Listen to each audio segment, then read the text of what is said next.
Warriors. Here we are again with another powerful video. Today is about what not to do during a panic attack, something that many sensitized people out there need to hear. So this is a very powerful video. I hope to give you guys some value. Now, I learn best from experience, okay? So I had a lot of experience with panic attacks, 6 years in fact.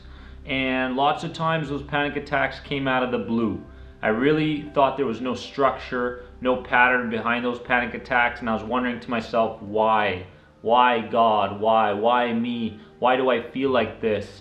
And a lot of those panic attacks were heightened to the next levels due to the catastrophic thoughts that followed. So I might lose control, I might die, is this a heart attack? Is this the one? Is this the one that's gonna get me? And ruminating over those and thinking those thoughts continuously fueled more panic, fueled more adrenaline, which heightened my symptoms, dilated my pupils, and got me ready to either fight or run away. Okay, so that hardwired system constantly went off because it always perceived things as being threatening, and it was like this constant cycle for a very long time. But after a certain time period, finally, I decided, you know what I'm doing is not working.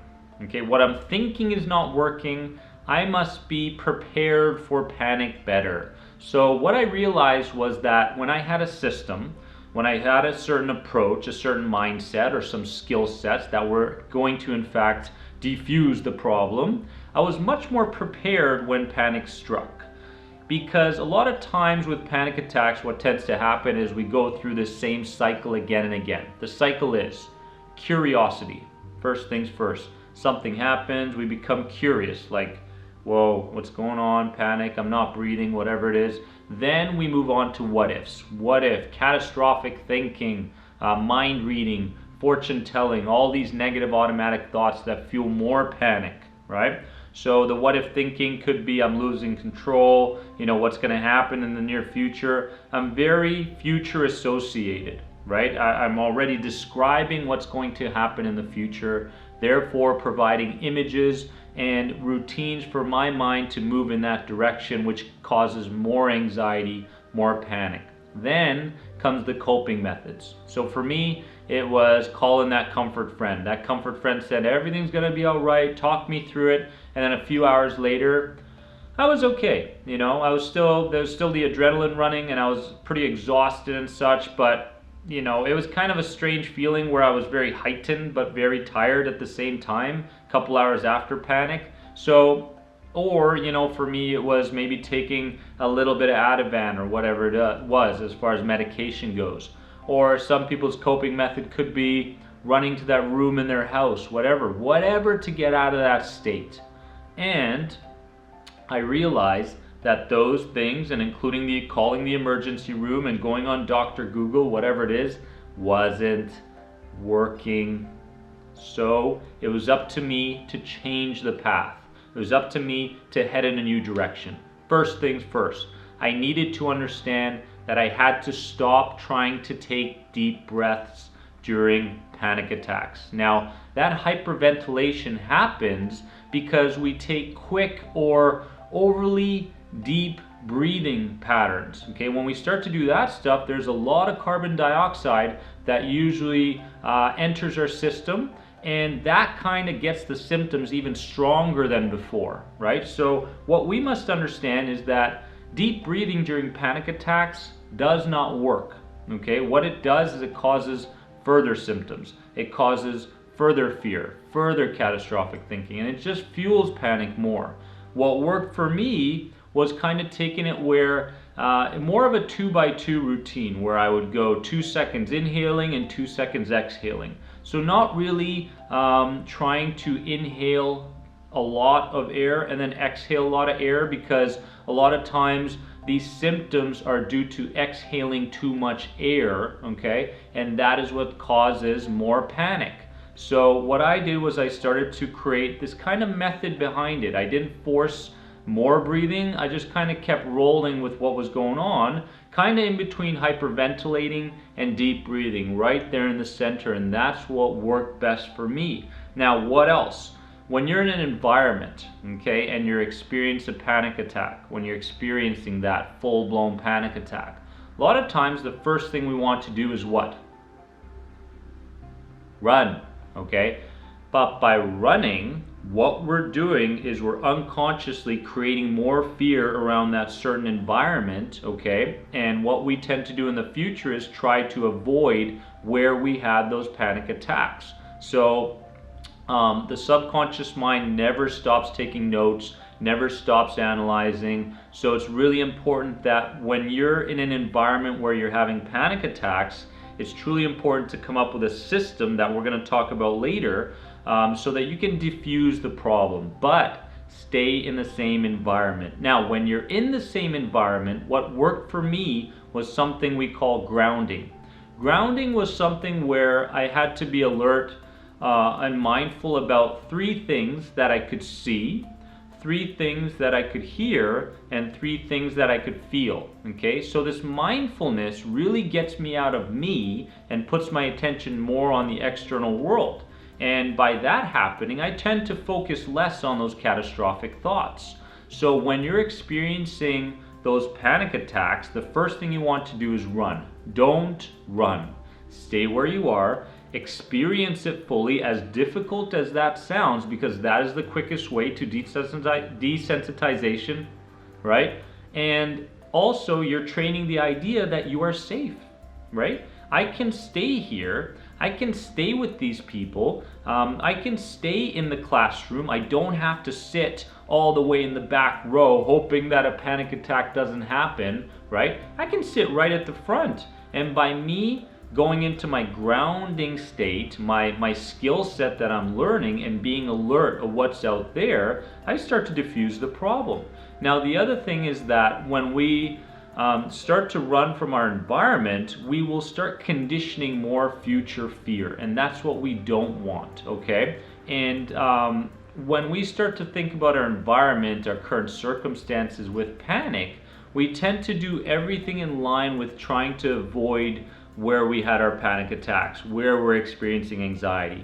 But little did I realize that it was the very confronting of those things that in fact took me out of an anxious and panicky state, right? So what you don't want to do is avoid. What you don't want to do is run to coping methods. What you don't want to do is start taking really deep breaths. Those are the things that heighten more anxiety, cause more fear, and cause more panic in your life. What you do want to do is this.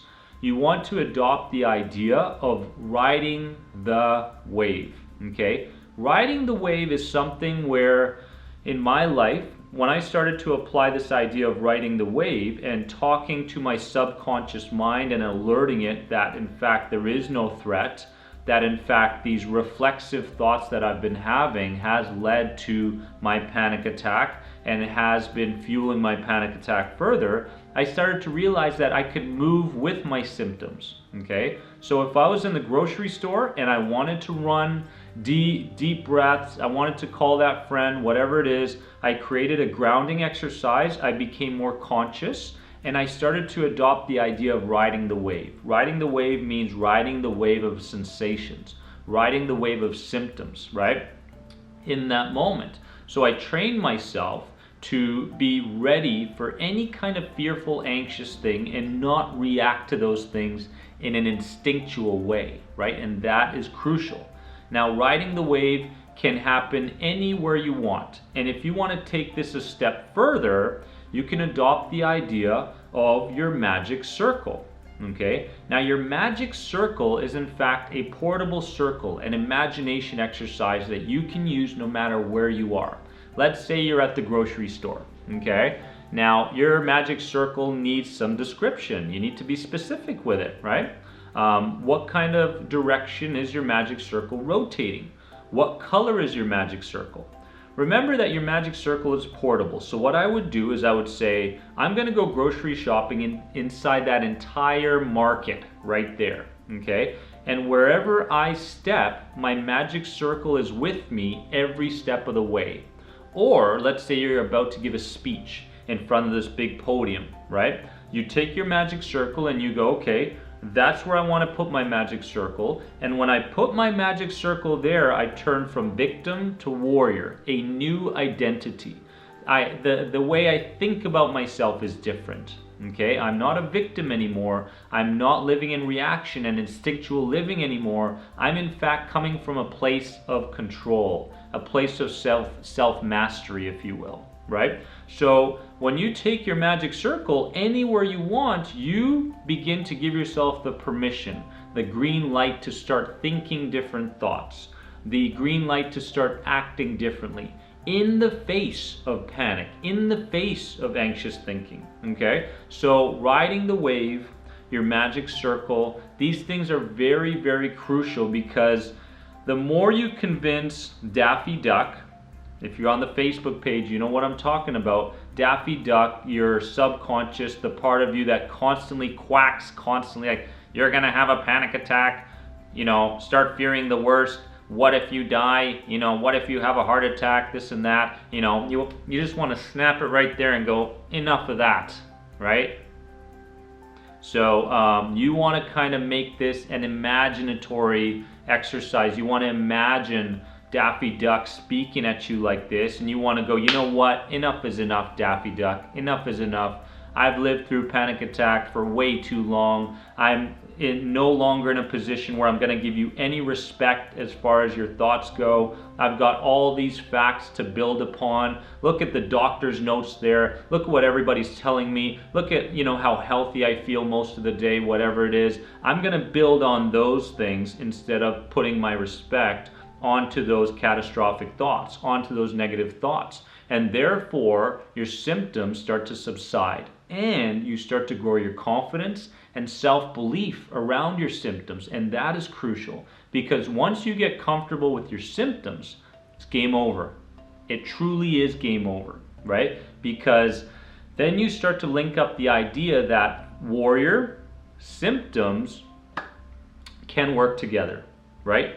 And I urge you to not look at a panic attack as some kind of a setback, okay? What I do urge you to do is get ready in case a panic attack does happen, right? So you're there, you're feeling you're feeling that hyperventilation, you're feeling that fear and anxiety, and all of a sudden your mind and body tell you, run, get out, do this, do that, fight back, right? Pray, hope that it's gonna go away. But a lot of times you and I both know that that does not work. We must face, we must accept, and we must let the storm pass. And by let the storm pass, I mean becoming conscious of your outer world. And that, my friends, takes practice. I love you guys. I know this video is going to help a lot of people with panic attacks, so please share the video. I'll see you guys really, really soon. And remember, you are more than anxiety. Bye, guys.